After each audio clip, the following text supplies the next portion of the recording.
இந்த பாக்கியராஜ் கண்ணாடி போட்டு நான் இன்னைக்கு பேச போகிற டாபிக் என்ன அப்படின்னு கேட்டிங்கன்னா, இந்த உலகத்தில் இருக்கிற ஒவ்வொரு ஜீவராசிக்குள்ளேயும் ஏன் இந்த மானுட பிறவியே வந்து புலம்ப வைக்கிற ஒரு டாபிக் தான் காதல்.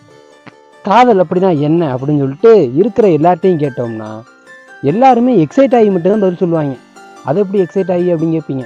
ஒன்று, காதலே வேணாண்டா, எதுக்குறா அந்த காதல்லாம் பண்ணிக்கிட்டு அப்படின்னு சொல்லிட்டு ஒரு கும்பலும், காதல் என்பது புனிதமானது, ஈ எறும்பு நாய் பூனை கூட வந்து காதல் பண்ணும், காதலுங்கிறது அவ்வளோ அழகான ஒரு விஷயம் அப்படின்னு சொல்லிட்டு ஒவ்வொரு கும்பல் சொல்லுவாங்க. உண்மையாகவே காதல்னா என்ன? காதல் வர்றதுக்கு பயாலஜிக்கலாக என்னென்ன காரணங்கள்லாம் இருக்குதுன்னு பார்த்தோம்னா, ஒரு 2 ஹார்மோன் வந்து முக்கிய பங்கு வகிக்குது. அதில் ஃபஸ்ட்டு ஹார்மோன் ஆக்சிடோசின்.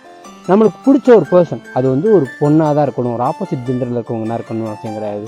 அம்மாவாக இருக்கலாம், அப்பாவாக இருக்கலாம், தங்கச்சி தம்பி, இப்படி பிடித்த விஷயங்களை பார்க்கும் பொழுது நம்ம உடம்புக்குள்ளே இந்த லவ் ஹார்மோன் அப்படிங்கிற ஆக்சிடோசின் வந்து சுரக்குது.